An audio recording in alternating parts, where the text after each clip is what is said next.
Hello दोस्तों, नमस्कार। स्वागत है आपका सक्सेस इन हिंदी अकेडमी। देखिए दोस्तों, हम पढ़ रहे हैं आज एचटेट पीजीटी हिंदी 2016 का क्वेश्चन पेपर। ठीक है, अभी मैं ये क्लियर कर देना चाहूँगी कि ये सिर्फ ये नहीं कि ये पीजीटी में ही प्रश्न पूछे जाएंगे, ये टीजीटी में भी पूछे जा सकते हैं और ये सिर्फ एस्टेट नहीं, किसी अन्य एग्जाम में भी पूछे जा सकते हैं, क्योंकि ये साहित्य और व्याकरण दोनों के प्रश्न रहेंगे। तो ये वीडियो आपके लिए बहुत महत्वपूर्ण है, क्योंकि आप सभी जानते हैं जो एचएससी है वो प्रश्नों को रिपीट करती है, नहीं बार बार वही प्रश्न आते रहते हैं। क्योंकि रिवीजन ज़्यादा से ज़्यादा इसलिए रिवीजन करें क्योंकि उनके प्रश्न रिपीट होते रहते हैं। तो ये प्रीवियस ईयर प्रश्न आपके लिए बहुत महत्वपूर्ण है। ये टीजीटी के लिए महत्वपूर्ण है और पीजीटी के, लेकिन मैं क्लियर कर देना चाहूँगी 2016 पीजीटी का पेपर है। तो चलो बगैर समय गवाए शुरुआत करते हैं। हिंदी शब्दकोश के अनुसार निम्न शब्दों का सही अनुक्रम लगाना है। भाई सही क्रम 91 का प्रश्न है। आप सभी जानते हैं 91 से शुरुआत होती है, वैसे प्रश्न नंबर 1 है ये। तो देखिए इसमें आपका उत्तर क्या रहने वाला है। आपका रहेगा इसमें जैसे कमल है, पसंद है, प्रकाश है, पंसेरी है, तो सही अनुक्रम लगाना है। तो इसका रहेगा, एक मिनट,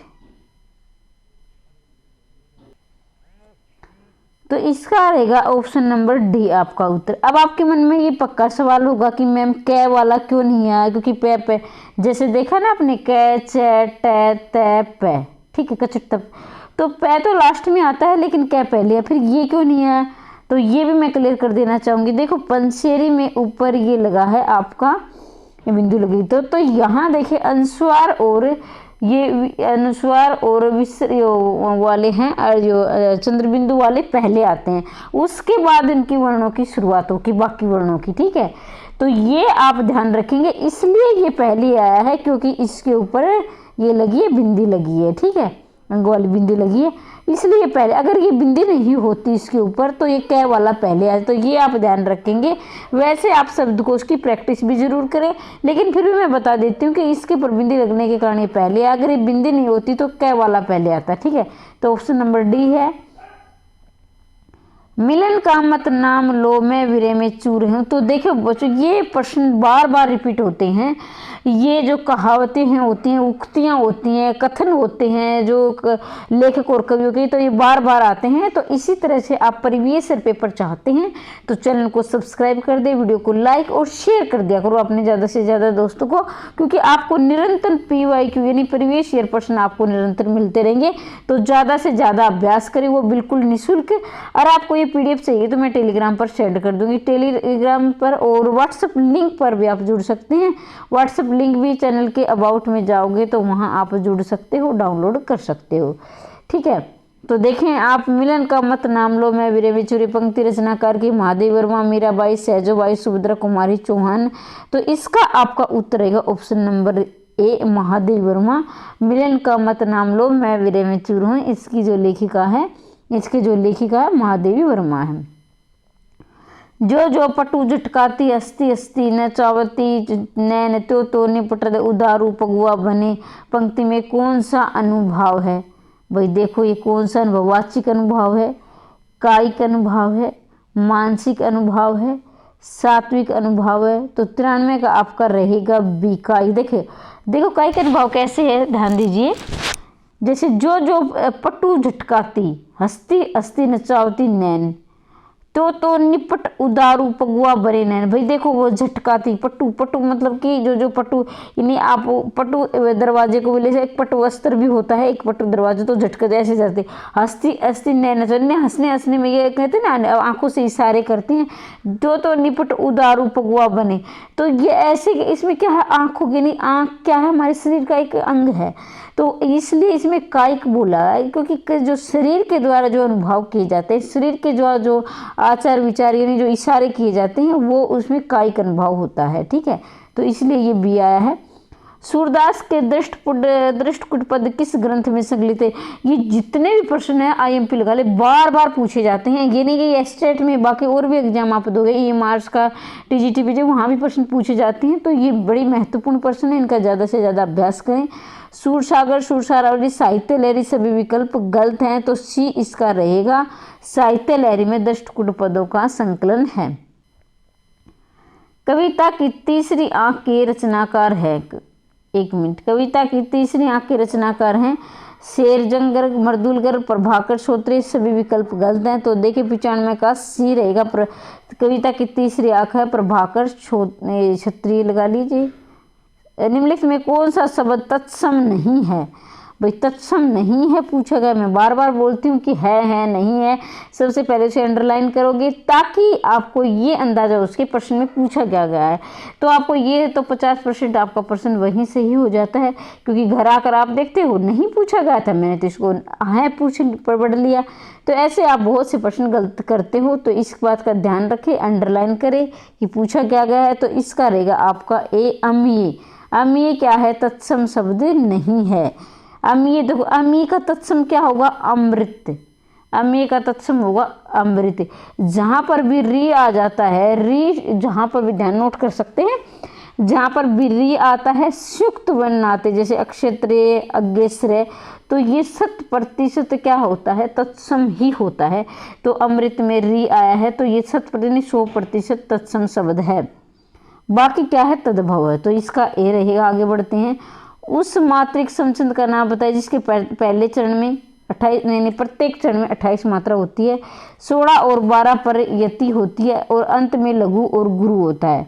तो 97 का देखेंगे आप, देखो उस मात्रिक छंद का नाम बताइए जिसमें 28 मात्राएं होती है, 16 और 12 पर यति होती है, और अंत में लघु गुरु होता है।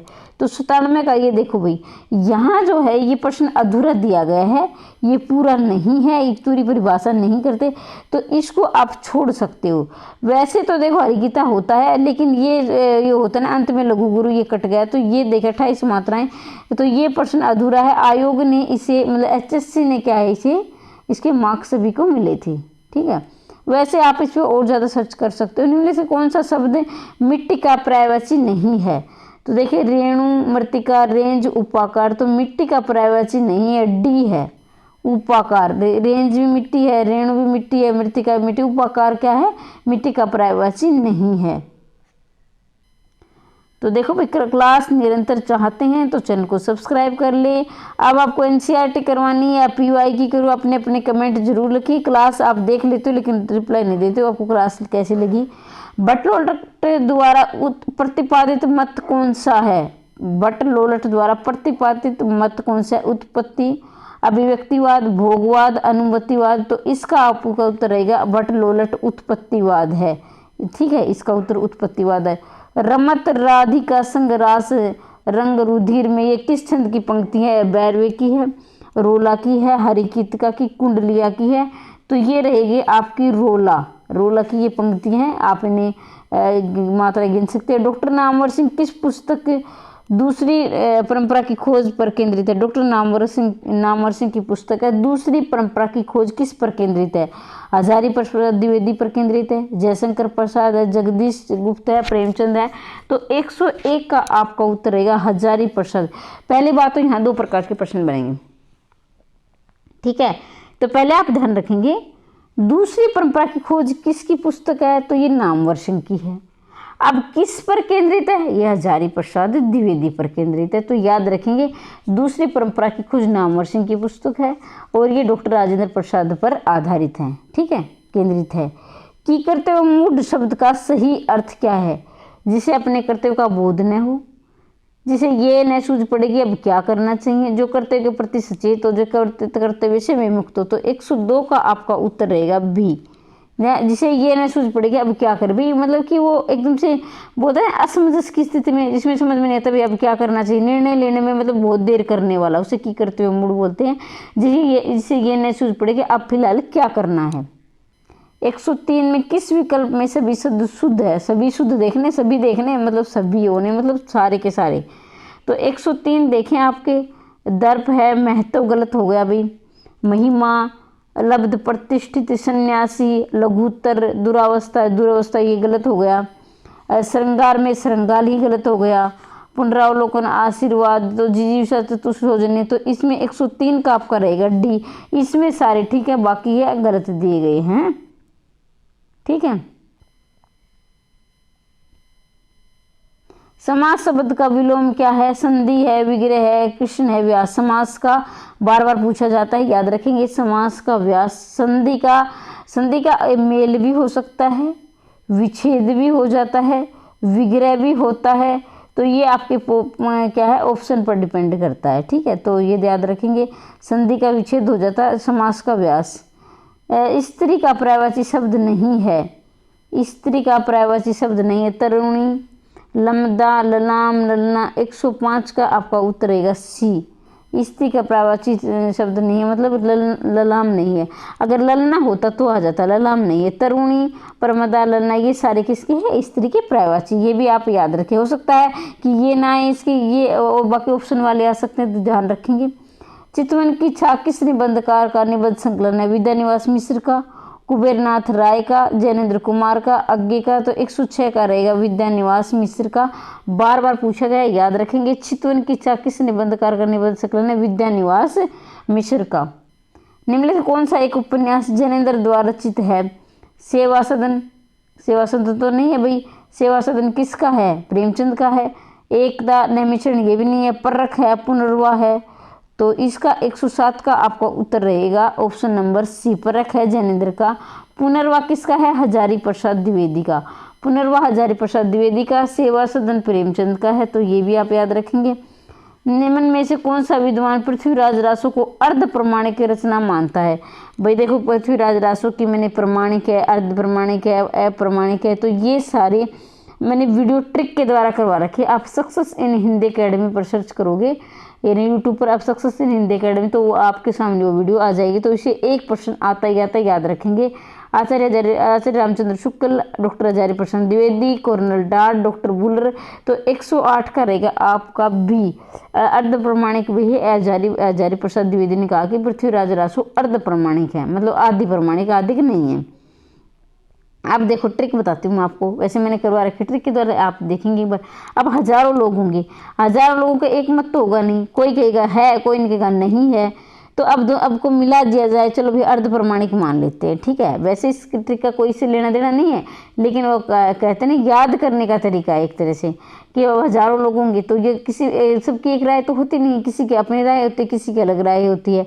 तो इसमें क्या उसे अर्ध प्रमाणिक मान लिया, भाई नहीं ऐसा है, ऐसा है, तो इसे अर्ध प्रमाणिक मान लिया गया। तो 109 की तरफ बढ़ते हैं। तब तक के लिए आप चैनल को सब्सक्राइब कर सकते हो। भाई देखिए, निरंतर क्लास आते, और आप चाहते कि एनसीईआरटी लेकर आएँ या फिर प्रीवियस ईयर लेकर आएँ, आपकी क्या इच्छा है, क्या आपकी रिक्वायरमेंट है, तो वो ज़रूर बताएं। मुझे चांद चाहिए, नायिका का नाम बताएं। मुझे चांद चाहिए में नायिका का नाम है वर्षा वशिष्ठ है, मोहिनी शर्मा है, निर्मला वशिष्ठ है, कुसुम जोशी है। तो 109 का उत्तर रहेगा वर्षा वशिष्ठ है। मुझे चांद चाहिए, नायिका का नाम वर्षा वशिष्ठ है। आँख का अंधा, काठ का पूरा, लोकोक्ति का सही कथन है। अंधा परंतु विवेकशील होना, धनी मूर्ख निर्धन, अंधे के पास धन होना, आँखों का रोग होना। तो 110 का आपका रहेगा मूर्ख, भाई मतलब आँख का अंधा, यानी मूर्ख तो है लेकिन वो क्या, उसके पास पैसा बहुत ज़्यादा धनी है। ठीक है। 111 का देखिए, निम्नलिखित में से एक उपमा अलंकार का अंग नहीं, उसका चयन कीजिए।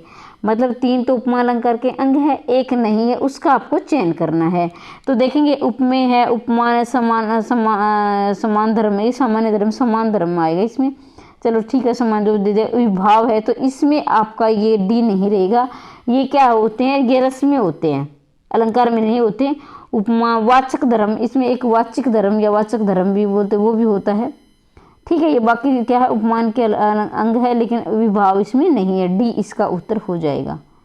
सुसंस्कृत शब्द का बना है, शब्द की निष्पत्ति क्या है? सुसंस्कृत शब्द बना है, इस शब्द की निष्पत्ति क्या है? सु प्लस संस्कृत, सुसम प्लस कृत, सुसमय प्लस कृत, सुसंस्कृत। तो 112 का आपका रहेगा option number C. Option number C इसका सही रहे, सुसंस्कृत। तो ध्यान दीजिए, अगर आप की तैयारी अच्छी है और आप डेली प्रैक्टिस करना चाहते हो तो इसी तरह से आप अपनी कॉपी पर नंबर डाल लें। मेरे बताने से पहले आप उत्तर का निशान लगा लें, ताकि आप ये जान पाओ कि आपकी तैयारी कैसी है, कितनी है और कितनी रह चुकी है। तो इससे आपको क्या है, आपकी तैयारी का अंदाजा हो जाएगा। ठीक है। प्रभु जी तुम चंदन हम पानी जाकी अंगबासी समानी पंक्ति किस संत की कवि है? पंक्ति अभी कबीरदास की है, दादू की है, धर्मदास की है, रैदास की है। तो ये पंक्ति बार बार आई है। 113 का देखेंगे आप, डी रैदास की पंक्ति है, प्रभु जी तुम चंदन हम पानी जाकी अंगबासी समानी। तो ये बार बार पूछी जाती, याद रखें। इन मुसलमान हरिजन पे कोटि हिंदुवारी, ये पंक्ति किसकी है? रसकान की है, रहीम की है, गुल्ला नहीं, ये मुल्ला दाऊद है भाई, ये थोड़ा सा कटा हुआ मुल्ला दाऊद आएगा, मुल्ला दाऊद की है, भारतेंदु हरिश्चंद्र की है। तो ये आपकी पंक्ति रहेंगी इन मुसलमान हरिजन पर कोटे हिंदू पर, ये पंक्ति किसके? भारतेंदु हरिश्चंद्र की है। ठीक है। 114 का डी। लेकिन ये क्या है, इन्होंने इस किसके विषय में कही थी? अगर ये आ जाए तो ये रस खान के विषय में कही थी। इन मुसलमान हरिजन पर कोटि हिंदू आ रही है। तो ये क्या है, वैसे तो ये भारतेंदु हरिश्चंद्र ने बोला था, लेकिन इसके रस खान के बारे में कहा था। तो इस बात को आप ध्यान रखेंगे। अब क्या है, ये हो चुका था आपका। 115 का देखिए, किस आलोचक ने छायावाद को स्थूल के प्रति सूक्ष्म का विद्रोह कहा है? स्थूल के प्रति सूक्ष्म का विद्रोह कहा है, ऑप्शन नंबर ए नगेंद्र ने कहा है। ठीक है। अंतरा में संकलित तुलसीदास के पद की निम्नलिखित पंक्ति किस तरफ से इंगित की गई है? तदपि दिनाहि दिन होत जावरे मनु कमल हिम मारे। तदपि दिनाई दिन होत जावरे मनु कमल हिम मारे। अयोध्यावासी लोगों की तरफ से, परिवार के लोगों की तरफ से, घोड़ों की तरफ से, भरत की तरफ से। तो 116 का रहेगा ऑप्शन, घोड़ों की तरफ से कहा गया है ये, कि तदपि दिनाई होत जावरे मनु कमल हिम मारे, घोड़ों की तरफ से। ठीक है। वह चलते चलते अचानक रुक गया, इस वाक्य में रेखांकित शब्द क्या है? वह चलते चलते रुक गया, वाक्य में रेखांकित शब्द क्या है? अब रेखांकित तो इसमें किया नहीं गया है, वो किया होगा तो यार दिखाई नहीं। 117 का रहेगा आपका, अव्यय है, सर्वनाम है, क्रिया है। तो क्रिया विशेषण इसका रहेगा, क्रिया विशेषण। चलते चलते रुक गया, तो चलते चलते पर अंडरलाइन हो गए यहाँ, चलते चलते मतलब क्रिया की विशेषता बता रही जा रही है। चलना क्या है? क्रिया है, और चलते चलते क्या है? विशेषण है। तो चलते चलते क्रिया विशेषण हो गया, चलना क्रिया है और चलते चलते विशेषण है। तो ये बन गया आपका क्रिया विशेषण। 117 का देखें, 118वें प्रश्न पर पहुंच गए। कौन सा शब्द नित्य बहुवचन नहीं है? मतलब हमेशा बहुवचन नहीं होता है। आंसू है, प्राण है, अनेक है, पुस्तक है। तो 118 का आपका रहेगा डी। ये नहीं, देखो पुस्तकें हो जाता है बहुवचन में, लेकिन प्राण को प्राणी देखा आपने? कहीं देखा है? नहीं। आंसू का देखा है? अनेक कई बार पूछा गया, इसका कई जगह आपको अनेकों दे देता है। तो अनेकों नहीं होता है, कोई भी शब्द अनेकों नहीं होता है। क्यों नहीं होता? क्योंकि अनेक अपने आप में ही बहुवचन है। अनेक है, एक का अनेक बनता है। एक होता है जो सिंगल, जिसको आप अंग्रेजी में सिंगल बोलते हो, मतलब सिंगल के लिए। अनेक अपने आप में ही बहुवचन होता है, तो उसका क्या बहुवचन बनाएंगे? तो आंसू, अनेक, प्राण क्या अपने आप में बहुवचन रहते हैं हमेशा, लेकिन पुस्तक बहुवचन नहीं है। जिसने दूसरे से लिया ऋण चुका दे उसे कहते उऋण, विवरण, उत्मरण, व्योति। जिसने दूसरे से लिया ऋण चुका दे, 119 का रहेगा उऋण, यानी उ ऋण ऐसे आएगा। मैं थोड़ा साफ लिख देती हूँ उसको, ऋण। जिसने दूसरे से लिया ऋण चुका दिया उसे ऋण बोलते हैं, ऋण से वो मुक्त हो गया है। निम्नलिखित उपन्यासों को रचना काल की आरोही क्रम में व्यवस्थित कीजिए। निर्मला, गोदान, गबल, प्रेषम, प्रेमाश्रम। भाई ये क्या है? अगर आपको इनकी तिथि आ रही है, कब कौन सा लिखा गया था, तो आप आसानी से कर लेंगे। ठीक है, नहीं तो आप नहीं कर पाएंगे। और प्रेमाश्रम 1921 में लिखा गया था जैसे। ठीक है, गोदान 1936 में लिखा गया था। तो गोदान क्या है? प्रेमचंद का अंतिम उपन्यास है। गोदान प्रेमचंद, कई बार पूछा गया है कि प्रेमचंद का सबसे प्रौढ़ उपन्यास क्या है? तो गोदान 1936 में, इनकी मृत्यु के थोड़े दिन पहले इन्होंने लिखा था। तो ये भी रहेगा इसका उत्तर। कौन सा शब्द कार प्रत्यय से निर्मित नहीं है? बेकार, कलाकार, ऐसकार, कुंभकार। तो 121 का देखो, कौन सा कार प्रत्यय से निर्मित नहीं है। फिर बोल रही हूँ कि नहीं को अंडरलाइन करेंगे कि नहीं पूछा गया है, और कार प्रत्यय से बेकार। ठीक है, फिर है कलाकार, एसकार कुंभकार, तो इसका ए रहेगा। ये बेकार शब्द क्या है, कार प्रत्यय से, वैसे तो आपको दिख रहा होगा कि कार लगा है, लेकिन क्या है ये मूल शब्द है, बेकार क्या है मूल शब्द है। लेकिन कला से कलाकार बना है, कुंभ से कुंभकार बना है, एस का, तो देखो कुंभ का मतलब होता है घड़ा, घड़ा बनाने वाला कुंभकार, कला करने वाला यानी कला, ये नहीं कि वो कला ऐसे करे, कला मतलब कि जैसे कोई किसी क्षेत्र में निपुण है, जैसे पेंटिंग में है, पेंटिंग भी कलाकार होता है। जैसे कि कोई क्या है, जैसे कोई फिल्म बनाने वाला है या कोई सॉन्ग करने, वो भी कला है, वो भी हमारी एक कला है, ठीक है। डांस करने वाला उसे भी कलाकार बोलते हैं। तो वो क्या है, कला से कलाकार बना है, कुंभ से कुंभकार, ऐस से ऐसकार बना है। तो बेकार क्या अपने आप में मूल शब्द है, तो ये है कार शब्द से नहीं, काल प्रत्यय से नहीं बना है, ए रहेगा इसका सही उत्तर। जिगुसु शब्द का सही अर्थ लिया गया, जिसने जीता, जिसने आत्मा को जीत लिया हो, जिसे जीतने की दमन की इच्छा हो, किसी को जीत लेने की इच्छा रखने वाला, सभी विकल्प सही है। 122 का रहेगा सी। जिगुसु शब्द का सही अर्थ है किसी को जीत लेने की इच्छा रखने वाला, किसी को जीत लेने की इच्छा रखने वाला, उसे क्या बोलते हैं, जिगुसु। तो ये देखें कि आपसे कौन कौन से टॉपिकों से प्रश्न बन रहे हैं, तो उन टॉपिकों को आप कवर करें। इसका करने का तभी फायदा है, तभी आप ये देखो कि हाँ भाई कौन से टॉपिकों से प्रश्न पूछे जाते हैं और उसे आप क्लियर करें। निम्नलिखित से एक लोक थी, उसका चयन कीजिए। कठपुतली होना, आंख चुराना, आस्तीन का सांप होना, एक पंथ दो काज होना। तो 123 का रहेगा, एक लोकोक्ति का अर्थ है, यानी एक लोकोक्ति। ये बाकी क्या है, मुहावरे हैं तीनों, और ये क्या है, एक पंथ दो काज, ये क्या है, लोकोक्ति है।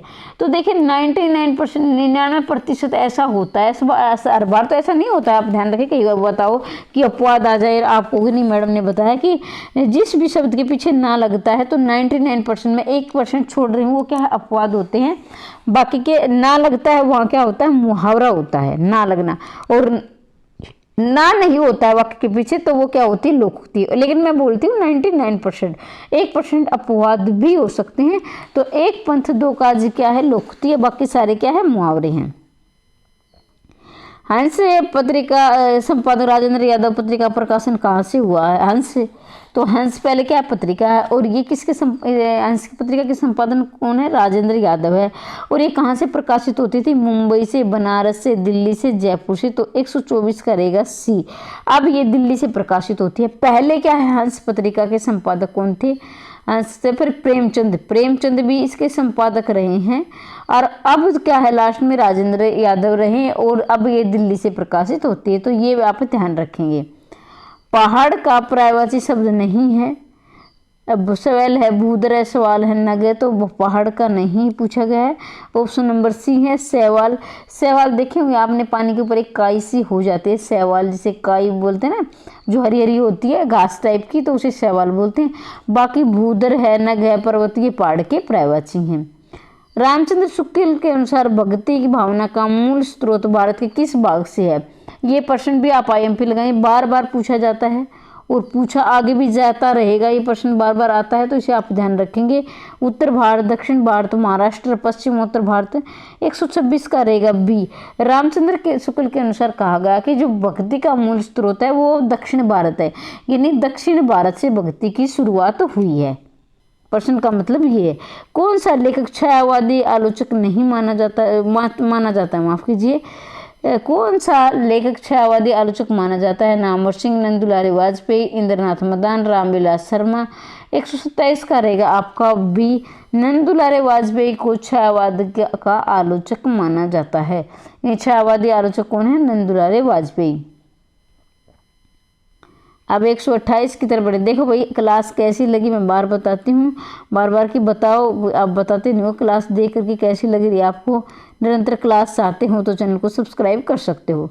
निम्नलिखित में देवनागरी लिपि का प्रयोग किस भाषा के लिए नहीं होता है। तमिल के लिए, संस्कृत के लिए, मराठी के लिए, गुजराती के लिए। 128 का उत्तर रहेगा तमिल। देवनागरी लिपि का प्रयोग किस भाषा के लिए नहीं होता है, तमिल के। बाकी इस चारों में, यानी तीनों में, हिंदी भी लगा लीजिए आप, ये 4 हैं तो हिंदी, संस्कृत, गुजराती, मराठी, तीनों चारों की लिपि क्या है, देवनागरी लिपि है। जिसमें आपकी हिंदी है। आपने बहुत सारे अभ्यर्थी ऐसे हैं जिन्होंने हिंदी को बस, हाँ हिंदी की लिपि देवनागरी, आगे उनको नहीं पता होता कि किस किस भाषा की लिपि देवनागरी। तो आज से आप ध्यान रखेंगे, ऐसा मैंने कि सभी अभ्यर्थियों को नहीं पता है, लेकिन बहुत सारे अभ्यर्थी जिनको पता भी है, किसी को नहीं भी पता है। तो आज के बाद आप याद रखेंगे, हिंदी है, संस्कृत है, गुजराती है, मराठी है, इनकी लिपि कैसी है? देवनागरी। चारों की लिपि देवनागरी है। तमिल की लिपि देवनागरी नहीं है, और अंग्रेजी की लिपि क्या है? रोमन है। वर्तनी की दृष्टि शुद्ध शब्द का चयन कीजिए। अंत्याक्षरी, अंत्याक्षरी, ये देखें इनमें से कौन सा शुद्ध है? तो ये तो उच्चारण एक सही होगा, इसमें बोलने की आवश्यकता नहीं है। तो अंत्याक्षरी ये सही है, एन आधा न आधा तय अंत्याक्षरी, ये ऐसे आएगा अंत्याक्षरी, जिसमें आपका न भी आधा होगा, तय भी आधा होगा, तब बढ़ेगा अंत्याक्षरी। वो निबंध के लेखक है पंडित विद्यानिवास मिश्र है, सरदार पूर्ण सिंह, हरिशंकर परसाई है, प्रताप नारायण मिश्र है। 130 का आपका उत्तरेगा ऑप्शन नंबर डी। वो क्या है? निबंध है, और इसके लेखक कौन है? प्रताप नारायण मिश्र। निम्नलिखित में ऐसे कौन सा विकल्प शब्द संगत संरचना में संधि का नियम का अपवाद है? अक्षोहिणी, निरोग, बचूसला, हरिश्चंद्र। तो 131 का आप रहेगा अक्षोहिणी। क्या है? कौन सा विकल्प शब्द संरचना संधि नियम का अपवाद है? अक्षोहिणी क्या है? अपवाद। अब अपवाद किसे कहते हैं? अपवाद उसे कहते हैं जो क्या है? संधि के नियम के विरुद्ध है, यानी कौन सा भी उसमें नियम नहीं लग रहा है।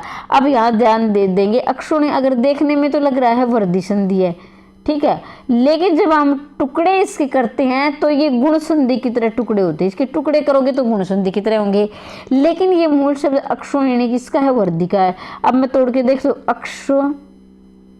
अक्ष प्लस ऊहिनी, ऊहिनी। तो यहाँ ए है और यहाँ ऊ है। ए और ऊ मिलकर क्या बनते हैं? चाहे छोटा हो चाहे बड़ा हो, ओ बनता है, यानी ओ, ये सिंगल एक मात्रा वाला। लेकिन यहाँ दिया गया है आपका डबल ओ, यानी औ दिया गया है। तो ये टुकड़े तो इसके होते हैं गुण संधि के अकॉर्डिंग, गुण संधि के अनुसार, और ये लिखा गया है किसमें? वर्धी संधि के। तो ये इसलिए संधि का अपवाद है, याद रखेंगे। बाकी निरोग में, इसमें हरिश्चंद्र में क्या है? वर्धी संधि है ना, माफ कीजिए, विसर्ग संधि है निरोग में, और हरिश्चंद्र में विसर्ग संधि है। शुद्धोदयवाद दर्शन के प्रवर्तक है शंकराचार्य, मध्वाचार्य, वल्लभाचार्य, विष्णु स्वामी। तो 132 का आपका उत्तर रहेगा डी। शुद्धोद्वैतवाद दर्शन के प्रवर्तक है विष्णु स्वामी। शुद्धोद्वैतवाद के प्रवर्तक है विष्णु स्वामी, याद रखेंगे। अद्भुत रस का स्थायी भाव, इसमें क्रोध, उत्साह, जुगुप्सा। तो अद्भुत रस का स्थायी भाव रहेगा क्या है? विस्मय। विस्मय मतलब हैरान कर देने वाला। तो अद्भुत रस का स्थायी भाव क्या है? विस्मय। तो देखिए रस से भी प्रश्न आते हैं, रस को आप तैयार करेंगे, इसके स्थायी भाव किस किस रस के कितने स्थायी भाव, ये याद रखेंगे। अगर आपसे पूछा जाए कि रस की, वैसे तो रस आमतौर पर मूल तो 9 होते हैं, बाकी 11 होते हैं, जो आजकल प्रयोग में होते हैं वो 11 होते हैं। द्विज शब्द किस अर्थ में प्रयुक्त नहीं होता है? नहीं पूछा गया है। और द्विज ब्राह्मण, पक्षी, दांत, मिश्र। तो ये एक तरह से देखा जाए तो अनेकार्थी शब्द की तरह है, यानी प्रायवाची लगा लीजिए, अनेकार्थी है, क्योंकि एक शब्द के अनेक अर्थ होते हैं। अब द्विज के देखो कितने अर्थ हैं? ब्राह्मण है, पक्षी है, दांत है, तमिश्र है। तो 134 का आप रहेगा, डी नहीं है। देखिए द्विज का मतलब होता है 2 बार जन्म लेने वाला। द्विज का मतलब होता है 2 बार जन्म ले, द्वि मतलब 2, जय मतलब जन्म लेने वाला। तो पक्ष कहते हैं पक्षी भी 2 बार जन्म लेता है, दांत भी। अब ब्राह्मण भी, अब लोगों ने ये भ्रम बना रखा है, होता है ऐसा, तो हमें तो पता नहीं भाई ब्राह्मण ऐसा क्या है, वो भी तो इंसान है। बाकी देखिए क्षत्रिय, रुद्र, जो शूद्र, क्षत्रिय, शूद्र, वैश्य, ये बांटे गए हैं। बाकी तो कोई इंसान होता है, ब्राह्मण क्या है अलग अलग जन्म लेगा। इन लोगों की ये क्या है? एक छोटी मानसिकता है देखा जाए तो। लेकिन दांत 2 बार जन्म लेता है। कैसे लेता है? जैसे आपके बचपन के दांत आते हैं, और जैसे अब 6 साल के बाद होते हैं तो आपके दांत टूटने शुरू हो जाते हैं, तो दोबारा आ जाते हैं। हाँ मैं दांत का मानती हूँ कि 2 बार जन्म होता है, आप भी मानते हो इस बात को, क्योंकि एक बार तो हमारे 6 महीने के बाद दांत आने शुरू हो जाते हैं, उसके बाद हमारे 6 साल के बाद टूटने शुरू हो जाते हैं, फिर दोबारा दांत आते हैं। तो इसलिए दांत का 2 बार जन्म होता है। धैर्य का कवि किसे कहा गया? दिनकर को, त्रिलोचन को, अग्गी को, गिरजा कुमार माथुर को। 135 का रहेगा आपका ए। दिनकर को धैर्य का कवि, इसे अनिल का कवि भी कहा जाता है, याद करें। अनल का कवि। देखो भाई मैंने उपनाम की एक वीडियो बना रखी है, जितने भी लेखक कवि उनके उपनाम है और मैंने ट्रिक के द्वारा करवा रखे हैं। आप success in Hindi academy by Anjana ma'am search करोगे तो वह आप उपनाम ट्रिक के द्वारा आपको एक प्रश्न में, कल भी मैंने बताया था कि एक प्रश्न उपनाम का आएगा ही आएगा। मैं एक वीडियो बनाऊंगी जिसमें से कौन कौन से ऐसे टॉपिक है जहाँ से प्रश्न आते ही आते हैं। मैं जल्दी वो वीडियो आपके लिए लेकर आऊंगी। तो देखें तत्सम है, तद्भव से तत्सम बनने वाले सही युग्म का चयन करिए। मतलब एक तरफ से तद्भव आएगा, एक तरफ तत्सम, और सही होना चाहिए। मतलब गलत नहीं देखना, आपकी बार आपको देखना सही। तो देखेंगे आपका आँख, अक्सी, ने, सने, बड़ई, वर्दगी, गणेश, गणेश। तो 136 का आपका उत्तर रहेगा डी। ये क्या है, सही है, गणेश गणेश, ठीक है, ये सही है। तद्भव, ये तद्भव है और ये तत्सम है, तो ये युग्म आपका सही है, बाकी गलत है, ठीक है। तो डी आप याद रखेंगे। निम्नलिखित विकल्प में केवल एक उपसर्ग से निर्मित शब्द नहीं है। एक उपसर्ग से मतलब नहीं है, क्योंकि एक उपसर्ग है, बाकी में मतलब एक से ज़्यादा, ये नहीं, ये देखो एग्जाम वाला उलझाने के काम कर रहा है। एक उपसर्ग से इनमें शब्द नहीं, मतलब एक से मतलब ज़्यादा होंगे, या तो 2 हो सकते हैं, 3 हो सकते हैं। अध्यापक, अध्यादेश, क्या है, अध्यात्म, अत्याधुनिक। तो 137 का आपका रहेगा बी, अधि। अध्यादेश में अधि प्लस आ, अध्यादेश। देखो अधि प्लस आ और प्लस में देश, तो ये क्या है, 2 उपसर्ग इसमें आए हैं। अधि आ प्लस देश, अध्यादेश, ठीक है। अधि प्लस आ प्लस देश, अध्यादेश। उज्ज्वल नीलमणि किसका ग्रंथ है, रूप गोस्वामी, विश्वनाथ, वात्स्यायन, केशव चंद्र मिश्र। तो 138 का आपका उत्तर रहेगा ए रहेगा, रूप गोस्वामी। देखो उज्ज्वल नीलमणि, आप देखो थोड़ा सा ट्रिक लगा के देखें। उज्ज्वल मतलब कि साफ सुथरा, और नीलमणि भी क्या है, चमकती है। अब देखो जो साफ सुथरा होगा और जो चमकीला होगा रूप हुआ, तो वो रूप का स्वामी होगा। अब उज्ज्वल भी है, साफ सुथरा भी है, तो रूप का स्वामी, तो रूप गोस्वामी। अब देखें कर्तव्य बोध तव प्रत्यय वाले शब्द का किस विकल्प में है, यानी कर्तव्य बोध त्रव प्रत्यय वाले शब्द किस विकल्प में, मातृ, पितृ, धात्री, स्व, श्रोत्री, पात्र, भ्रातृ, कवित्र, दुहित, नेत्र, धरात्र, निश्चिता। तो ये देखिए कर्तव्य बोध वाले 139 का आपका उत्तर रहेगा ऑप्शन नंबर ए, यानी कर्तव्य बोध। देखो मातृ मतलब माँ का, पितृ पिता का, धात्री जो धन्य वाला उसे देखे, त्रिव और त्रिव दिया गया, तो इस तीनों में त्रिव त्रिव आया है, तो ये रहेगा। अब आगे बढ़ते हैं 140 की तरफ। देखिए 140 निम्नलिखित किस में संधि और समास दोनों का प्रयोग, ये बार बार प्रश्न बनते हैं।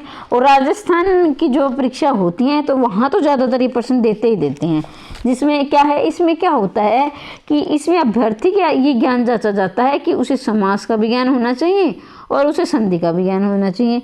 तो देखो कन्यादान है, मेरी मावली है, यथाक्रम है, रामानुज है। तो 140 का आप रहेगा डी। रामानुज में क्या है, संधि भी है और क्या है, समास भी है। अब क्या है, राम प्लस अनुज, राम का अनुज, यानी राम का अनुज कौन था, भाई। कौन, रामानुज किसके लिए गया है, भरत के लिए, नहीं माफ कीजिए लक्ष्मण के लिए, भरत भी हो सकता है पर ये क्या है, उसके लिए आता है। तो रामानुज क्या है, ये इसमें राम प्लस अनुज ये बन गया आपकी संधि हो गई। अब राम का अनुज ये द्वंद्व समास हो गया, क्या है, द्वंद्व समास है इसमें रामानुज में। और राम प्लस अनुज ये क्या है, इसमें दीर्घ संधि है। संधि देखा जाए तो इसमें दीर्घ है और समास देखा जाए तो द्वंद्व, तो संधि और समास दोनों है, ऑप्शन नंबर डी इसका सही उत्तर हो जाएगा। आगे बढ़ते, एक भारतीय आत्मा नाम से कविता की रचना किसने की थी, तो 141 का रहेगा आपका मैथिलीशरण गुप्त है, माखनलाल चतुर्वेदी है, सोहनलाल द्विवेदी है, बालकृष्ण भट्ट है। तो एक भारतीय आत्मा माखनलाल चतुर्वेदी है। आप बहुत सारे अभ्यर्थी प्रश्न बहुत गलत करते हैं और फिर आप उसमें नंबर भी काउंट कर लेते हैं। वो कौन सा प्रश्न है, और देख कन्फ्यूज वाला प्रश्न है, बड़ी बारीकी से ध्यान देंगे। हो सकता है किसी अभ्यर्थी को ये बात यहाँ मैं बताऊँ अजम भी ना हो, लेकिन आप सर्च करके देख सकते हो। एक भारतीय आत्मा माखनलाल चतुर्वेदी, एक राष्ट्रीय आत्मा आ जाए तो एक राष्ट्रीय आत्मा, राष्ट्रीय आत्मा आ जाए तो आप और करोगे राजा राम शास्त्री, राजा राम शास्त्री। अगर एक भारतीय आत्मा पूछा जाए तो माखनलाल चतुर्वेदी, अगर राष्ट्रीय आत्मा पूछा जाए तो राजा राम शास्त्री। अब रह से राजा और रह से राष्ट्रीय, ये भी आप याद कर सकते हैं। आगे बढ़ते हैं। हरिया हरकुलिस की कहानी के लेखक कौन है? हरिया हरकुलिस कहानी के लेखक हैं भाई कुबेर नाथ राय है, मनोहर श्याम जोशी है, निर्मल वर्मा है, कमलेश्वर है। तो 142 का बी रहेगा। हरिया हरकुलिस की कहानी के लेखक है मनोहर श्याम जोशी। यथाविधि का सही समास कौन है? कौन सा? यथाविधि का सही समास अविभाव है, तत्पुरुष है, क्रमधारी है, बहुव्रीहि समास है। 143 का रहेगा ऑप्शन नंबर ए। देखो अब ध्यान से देखें, देखो मैं कुछ वैसे आपने बहुत परिभाषा रटी है कि पहला पद अव्यय हो अविभाव समास होगा, यानी कि पहला पद जिसमें अव्यय जो खर्च ना हो, बहुत रटी हमने परिभाषा। पहला पद अव्यय वो अविभाव समास होता है, यानी कि जो खर्च ना हो। अब क्या खर्च ना होगी? तो देखो यहाँ मैं कुछ शब्द लिखती हूँ, आप नोट भी कर सकते हो। अगर आपको ये नहीं पता कि अव्यय क्या है तो आप नहीं निकाल पाते हो, तो ये शब्द आप रट कर आसानी से क्या अपना समास ठीक कर सकते हो। ध्यान देंगे, देखें अनु, यथा, प्रति, हर, बर, ये ब है भर, दर, आ, नी, बे, से, या पुनरुक्ति वाले शब्द। पुनरुक्ति वाले शब्द जैसे कि क्या है? दिन दिन, एक एक, दिन दिन रिपीट हुआ है, दिन दिन, एक एक, दिन दिन, एक एक। देखो अनु, यथा, एक बार फिर से बोल देती हूँ, आप नोट कर सकते हैं। अनु, यथा, प्रति, हर, बर, दर, आ, नी, बे, से। अनु, यथा, प्रति, हर, बर, दर, आ, नी, बे, से। ये और पुनरुक्ति वाले जैसे दिन दिन, एक एक, तो ये क्या है? इसमें अविभाव समास होगा, 100% होगा। ठीक है, लेकिन मूल शब्द को अलग निकाल कर, मूल शब्द निकालने आना चाहिए। फिर तत्पुरुष समास हो जिसमें कारक की विभक्तियां होती है, जिसमें 8 विभक्तियां होती है ना आपकी कारक की, तो संबोधन को छोड़कर बारी इसमें मिलेंगी। ठीक है, क्रमधारी में उपमेय और उपमान होगा। ठीक है, और बहुवीरी में जितने भी देवताओं के नाम है सारे बहुवीरी में आ जाएंगे, जैसे पीताम्बर है, नीलाम्बर है, ये सारे हैं। ठीक है, तो मैं थोड़ा सा क्लियर करने की कोशिश की, अगर आपकी समझ में आया तो। हिमालय शब्द के 2 पर्यायवाची हैं, मार्तंड है, धरणी है, महीधर है, नग, दुर्गम है, फणी है, नगाधिराज, हिमाद्री। तो 44 का आपका रहेगा डी, नगाधिराज, यानी नग मतलब क्या है? पर्वत, और धीराज मतलब नग, पर्वत का स्वामी कौन है? यानी पर्वत का जो स्वामी है वो क्या है? हिमालय है। हिमाद्री, हिम मतलब बर्फ को धारण करने वाला कौन है? हिमालय है। हिम का मतलब हिम प्लस आल्य, यानी इसमें देखा जाए तो अगर आपसे इसमें पूछा जाए संधि हिम प्लस आल्य, तो इसमें दीर्घ संधि है हिम प्लस, यानी हिम का घर हिम प्लस आल्य। तो हिमाद्री भी क्या है? हिमालय का ही पर्यायवाची है। हिम प्लस आल्य दीर्घ संधि पूछ लिया जाए तो इसके 2 पर्यायवाची नगाधिराज और हिमाद्री। ठीक है,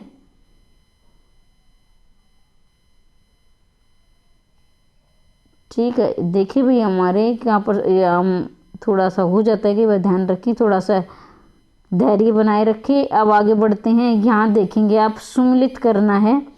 सूची के समूह का मिलान सूची से कीजिए, दिए गए कुछ से सही विकल्प खचाखच, मुरलीधर, टिकट घर, सांप, शंकर। देखो भाई एज इट इज ये प्रश्न नहीं आएंगे, हो सकता है आ भी जाए, आ भी सकते हैं, मैं ऐसा नहीं कि नहीं आ सकते, लेकिन आपको क्या करना है, इनके द्वारा इसके इर्द गिर्द जो मैं प्रश्न करवा रही हूँ ये आपकी परीक्षा की दृष्टि से बहुत महत्वपूर्ण है। तो ये आप कर लेंगे तो आराम से परीक्षा निकाल दो। जब भी आप वीडियो देखें ध्यान से सुने, इसके इर्द गिर्द प्रश्न ऐसे करवा, जैसे मैंने अभी आपको अविभाज्य समास बताया, तो इसको आप बड़े ध्यान समझ लेना है और रट भी लेना है। ये जो शब्द है तो ये लगा कर आप तुरंत निशान लगा लोगे, हाँ भाई ये पढ़ाया था अविभाज्य समास करवाया, तो इसलिए इसके इर्द गिर्द करवा रही हूँ मैं। बाकी मुझे कोई शौक नहीं है आपका समय ले लिया जाए, वैसे तो मैं करवाइए इसका ये उत्तर होगा, ये उत्तर करवा दूंगी, ऐसे कोई नहीं, लेकिन ऐसी बात बनेगी नहीं, आपको इर्द गिर्द प्रश्न वाले सारे ही प्रश्न करने पड़ेंगे। तो 145 का देखेंगे, खच्चाखच, मुरलीधर, टिकट घर, सांप, ये कौन कौन से क्या है शब्द हैं। तो पहले तो हम यहाँ देखेंगे कैसे मिलान करने हैं। 145 का आपका रहेगा, 145 का रहेगा, तो खच्चाखच है आपका सी रहेगा। खच्चाखच क्या होता है? देशज शब्द है, होता है खच्चाखच होता है देशज शब्द होता है आपका। ठीक है, और मुरलीधर आपका आएगा योग रूढ़ शब्द, और टिकट क्या है आपका? शंकर शब्द है, और तद्भव क्या है आपका, ये सांप क्या है, तद्भव शब्द है। तो 145 का देखें तो ऐसे बी हो जाएगा। कैसे होगा देखो फिर से सुन लीजिए।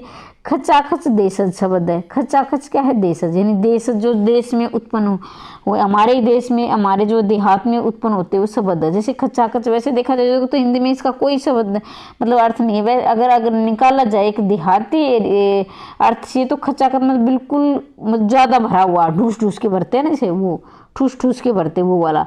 खचाखच मतलब देशज है। मुरलीधर क्या है, योगरूढ़ है। मुरलीधर किसको बोलते हैं, जो श्री कृष्ण भगवान है उसको मुरली को धारण कर ले वाला, तो योगरूढ़ भगवान के विषय में आ गया। अब टिकट घर, टिकट और घर, घर क्या है हिंदी का और टिकट क्या है अंग्रेजी का। तो दो भाषाओं से मिलने वाले शब्द क्या होते हैं, संकर शब्द, यानी दो विभिन्न भाषाओं से, दो अलग अलग भाषाओं से मिलकर एक शब्द बना दिया जाता है, उसे संकर शब्द कहते हैं। सांप क्या है, तद्भव। तो ध्यान रखेंगे ये चंद्र बिंदु वाले जितने भी शब्द होते हैं, ज़्यादातर बता रही हूँ, फिर बोलती हूँ 99% ये चंद्र बिंदु वाले शब्द क्या है, तद्भव शब्द होते हैं। ठीक है, सांप में चंद्र बिंदु। अब सर्प क्या होगा, सर्प हो गया फिर आपका ये क्या है, तत्सम शब्द है। एक देखो, एक ये छोटा र है, एक क्या है आपका री है, एक आपका अक्षेत्र अज्ञे स्र है। ये ज़्यादातर शब्द होते हैं वो संस्कृत यानी तत्सम शब्द होते हैं, ध्यान रखेंगे। आगे बढ़ते हैं। एक हिंदी की कहानी कसाईवाड़ा के लेखक हैं जयप्रकाश करदम है, केशव भारती, शिवमूर्ति, शिवराज सिंह बेचैन है। तो 146 का आपका उत्तर रहेगा सी, शिवमूर्ति। कसाईवाड़ा के जो लेखक है वो शिवमूर्ति है। प्रतिदिन किस प्रकार की क्रिया विशेषण है, प्रतिदिन किस प्रकार के, रीतिवाचक है, परिमाणवाचक है, कालवाचक है, स्थानबोधक है। तो 147 का आपका उत्तर रहेगा सी, कालवाचक। भी प्रतिदिन, काल मतलब कि काल का मतलब है समय, यानी प्रतिदिन भैया रोज रोज कोई क्रिया हो रही है तो इसका मतलब समय को दर्शा रही है भाई। समय को स्थान का होता है, जहाँ स्थान का विशेषता वो स्थानवाचक। परिमाण में जिसमें आपके नाप तोल वाली ये चीज़ होती है। रीति जो इनसे अलग होती हैं, दो होती हैं। तो काल का आप ध्यान रखेंगे, जो ये प्रतिदिन क्या समय को दर्शा रहा है भैया, रोज वो क्रिया हो रही है, प्रतिदिन वो क्रिया हो रही है, तो इसलिए इसमें कालवाचक क्रिया विशेषण है, यानी समय को दर्शाया जा रहा है। तो 148 के आगे बढ़ते हैं, देखेंगे। ये भी मिलान करना है किस किस की रचना है। अब देखिए, प्रिय प्रवास किसकी है, हरिओद की है, जो हिंदी खड़ी बोली का पहला महाकाव्य, हिंदी खड़ी बोली का प्रथम महाकाव्य। ठीक है, और महाकवि पूछा जाए तो अयोध्या सिंह उपाध्याय हरिओद होंगे, अयोध्या सिंह उपाध्याय हरिओद होंगे। और हिंदी खड़ी बोली का प्रथम महाकाव्य कौन सा, प्रिय प्रवास। ये खड़ी बोली का बोल रहे हैं, ध्यान रखेंगे, हरिओद। रंग में भंग किसकी है, मैथिली शरण गुप्त की रचना है। अब पथिक किसकी है, राम नरेश त्रिपाठी की है। मृत्युंजय किसकी है, राय देवी प्रसाद की है। तो याद रखेंगे, प्रिय प्रवास अयोध्या सिंह उपाध्याय हरिओद खड़ी बोली का प्रथम महाकाव्य है, और महाकवि पूछा जाए तो हरिओद है। रंग में भंग मैथिली शरण गुप्त की है, मृत्युंजय राय देवी प्रसाद पूर्ण की है, और पथिक राम नरेश त्रिपाठी की है। तो इसका आपका 148 का आपका उत्तर रहेगा ऑप्शन नंबर, देखेंगे ऑप्शन नंबर सी है, इसको मिलाकर देख लेंगे आप। कौन सी कृति रामविलास शर्मा की नहीं है, सिलसिलों की साहित्य साधना, भाषा और समाज। तो ये थोड़ा कटा हुआ भी, कार्ल मार्क्स और कला और साहित्य। तो इसका आपका 149 का सी है, यही उत्तर। थोड़ा सा ये क्या है, धुंधला हो गया, देखो महावीर प्रसाद द्विवेदी और नव जागरण, ये होगा इसमें। रामविलास शर्मा की नहीं है, महावीर ये है इसमें। महावीर मैं बता देती हूँ, नहीं तो कहोगी कि मैडम कैसे प्रश्न लाती है कटे फटे। महावीर प्रसाद द्विवेदी और नव जागरण, ठीक है, महावीर प्रसाद द्विवेदी और नव जागरण, ये महावीर रामविलास शर्मा की नहीं है। बाकी भाषा और समाज सिलसिलों की साधना, भाषा और समाज सिलसिलों की साधना, और कार्ल मार्क्स कला और साहित्य, ये क्या है इसकी, रामविलास शर्मा की रचनाएं हैं। इनमें कौन सा कवि रीति मुक्त नहीं है, पूछा गया, नहीं। घनानंद, बोधा, भूषण, आलम। तो 150 का आपका रहेगा सी, भूषण क्या है, रीति मुक्त नहीं है। घनानंद, आलम, बोधा तीनों क्या है, रीति मुक्त कवि है। रीतिकाल को 3 भागों में बांटा गया था, देखेंगे आप रीतिकाल को, जिसमें पहला आपका रीतिबद्ध है, दूसरा है रीति सिद्ध है, और तीसरा है रीति मुक्त है, रीति मुक्त है। तो रीति मुक्त में घनानंद आलम बोधा आएंगे। रीति सिद्ध में बिहारी आ जाएंगे। बाकी सारे केशवदास हैं और ये सारे हैं तो ये रीतिबद्ध में आ जाएंगे। रीतिबद्ध वो जिसने परंपराओं पर यानी रीति की परिपाटी पर जो रचनाएं लिखी थी। रीति सिद्ध में बिहारी आते हैं प्रमुख रूप से, यानी उनको रीतिबद्ध यानी इनकी जो अलंकार छंद इनका ज्ञान तो था लेकिन उन्हें अपनाया नहीं, सिर्फ बिहारी आते हैं इसमें। और रीति मुक्त यानी अलंकार छंद इनका ध्यान नहीं देने वाले जो क्या होते थे, रीति मुक्त होते थे। तो ये घनानंद आलम बोधा है। तो ये आप याद रखेंगे। भूषण रीतिकाल एकमात्र ऐसा कवि जो रीतिकाल में भी राष्ट्रभक्ति संबंधित रचनाएं लिख रहा था। ये प्रश्न बार बार पूछा जाता है, नोट करेंगे। रीतिकाल में ऐसा कौन सा कवि है जो राष्ट्रभक्ति संबंधित कविताएं कर रहा था, बाकी ने नहीं की थी? तो ये भूषण है। ये कई बार प्रश्न आया हुआ है। तो देखो बच्चों, यहाँ आपके 150 प्रश्न होते हैं वैसे तो, यानी 60 प्रश्न होते हैं, 60 99 से लेकर 150 तक। वैसे मैंने कोशिश की है इसके प्रश्न बनने वाले। क्लास कैसी लगी ज़रूर बताएं। और निरंतर क्लास चाहते हैं, निःशुल्क रूप से तैयारी करना चाहते हैं तो चैनल को सब्सक्राइब कर लें। टेलीग्राम ग्रुप से भी जुड़ें, व्हाट्सएप लिंक से भी जुड़ें ताकि आप निःशुल्क रूप का अच्छी प्रकार से फ़ायदा उठा सकें। वहाँ मैं PDF वगैरह सेंड करती रहती हूँ। मिलते हैं अगली वीडियो में, तब तक के लिए जय हिंद जय भारत।